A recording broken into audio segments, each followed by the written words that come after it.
Assalamualaikum warahmatullahi wabarakatuh. Alhamdulillah wa syukurillah wa la haula wa la quwata illa billah.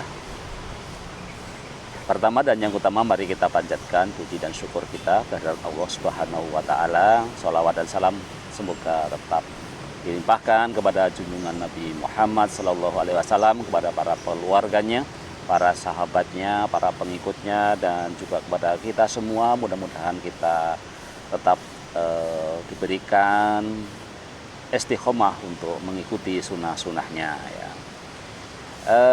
Saudara-saudaraku, pada pagi hari ini ingin menginformasikan atau memberikan sharing informasi tentang satu kebiasaan yang harusnya kita hindari ketika kita jalan kaki ya, supaya tidak merusak tubuh kita. Jadi mungkin informasi ini sangat khusus ya, sangat khususon, special edition untuk para pejalan kaki ya. Jadi ada 6 kebiasaan yang harusnya kita hindari ketika kita berjalan kaki ya, supaya kita tidak merusak tubuh kita ya. Apa itu? Ada 6 hal yang harus kita hindari. Yang pertama adalah ketika kita jalan kaki, tubuh terlalu condong ke belakang ya. Posisi tubuh saat jalan kaki sangat penting agar tetap menjaga postur tubuh tetap ideal. Sebaiknya hindari jalan kaki dengan punggung terlalu condong ke belakang, karena itu membuat tubuh melawan berat badan Anda. Dan dilansir dari headline, saat jalan kaki punggung juga disarankan tidak terlalu membungkuk, karena hal itu bisa memberikan tekanan pada otot panggung. Jadi tidak boleh terlalu condong ke belakang, tetapi juga tidak boleh terlalu membungkuk ya. Jadi barangkali tegak lurus ke depan ya, jadi tidak terlalu ke belakang, atau juga terlalu nunduk kayak mau melihat ada uang jatuh enggak di jalanan gitu ya. Kemudian yang kedua ya, larangan kedua atau yang harus kita hindari saat kita jalan kaki adalah posisi telapak kaki ke dalam ya. Posisi telapak kaki saat berjalan kaki juga penting ya. Hindari jalan kaki dengan posisi telapak kaki mengarah ke dalam. Kebiasaan ini biasanya dilakukan ketika seseorang masih dalam masa kanak-kanak ya. Namun apabila kebiasaan ini tidak dirubah, maka akan menjadi kebiasaan buruk hingga dewasa. Biasakan untuk jalan kaki dengan telapak kaki lurus. Ya, jika telapak kaki Anda mengarah ke dalam, cobalah untuk memutar lutut Anda hingga posisi telapak kaki menjadi lurus. Pastikan jempol-jempol kaki mendorong kaki Anda untuk mengaktifkan otot-otot pantat saat Anda berjalan kaki. Ya. Kemudian di samping tentu posisi telapak kaki ke dalam tidak boleh, tetapi juga posisi telapak kaki keluar. Jadi menghindari jalan kaki dengan posisi telapak kaki ke dalam bukan berarti Anda boleh melakukan kebiasaan jalan kaki dengan telapak kaki keluar ya. Kebiasaan seperti itu sebaiknya dihindari karena bisa membuat kaku menjadi miring ya, dan berdampak pada postur tubuh, postur lutut ya, pinggul dan punggung Anda. Selain itu, hal ini benar-benar memotong kerja otot pantat Anda, yaitu otot gluteal ya, sehingga Anda akan menyadari bahwa otot-otot pantat Anda menjadi lebih lemah ya. Kemudian yang keempat yang harus dihindari saat kita jalan kaki adalah langkah kaki terlalu pendek ya. Jadi jalan kaki ini jangan terlalu pendek ya, tapi kalau bisa langkah yang lebih lebar itu justru akan lebih baik ya. Jadi jangan pendek-pendek gitu ya.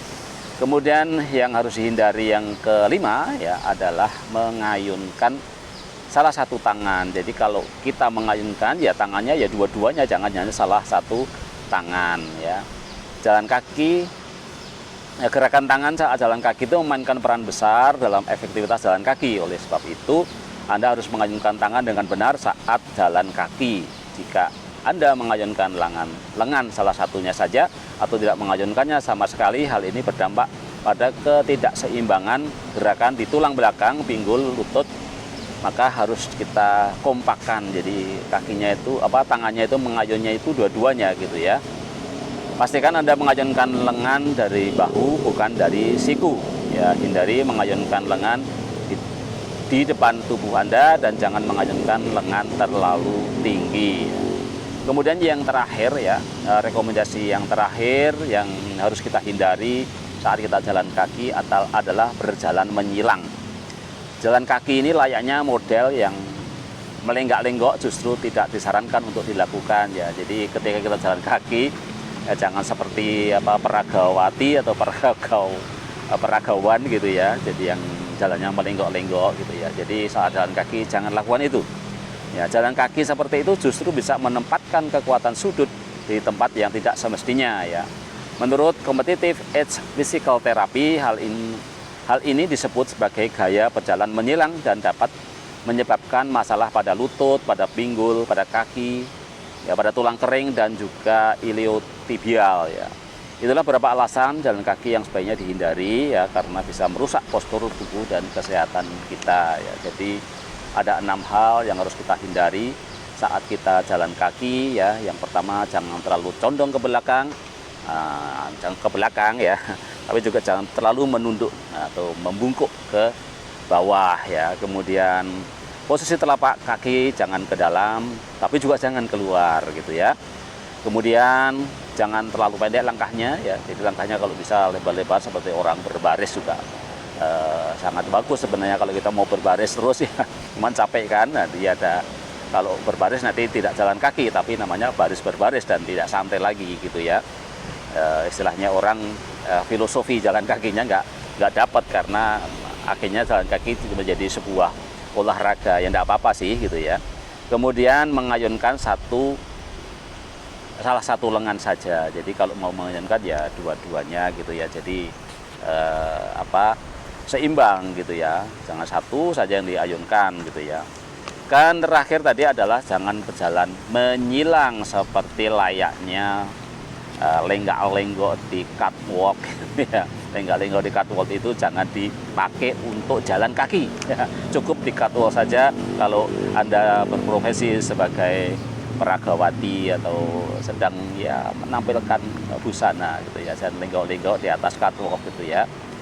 Baik, itulah 6 posisi jalan kaki yang harusnya kita hindari supaya memaksimalkan jalan kaki ini betul-betul menyehatkan tubuh kita, tidak membentuk postur tubuh yang kemudian menjadi berbeda.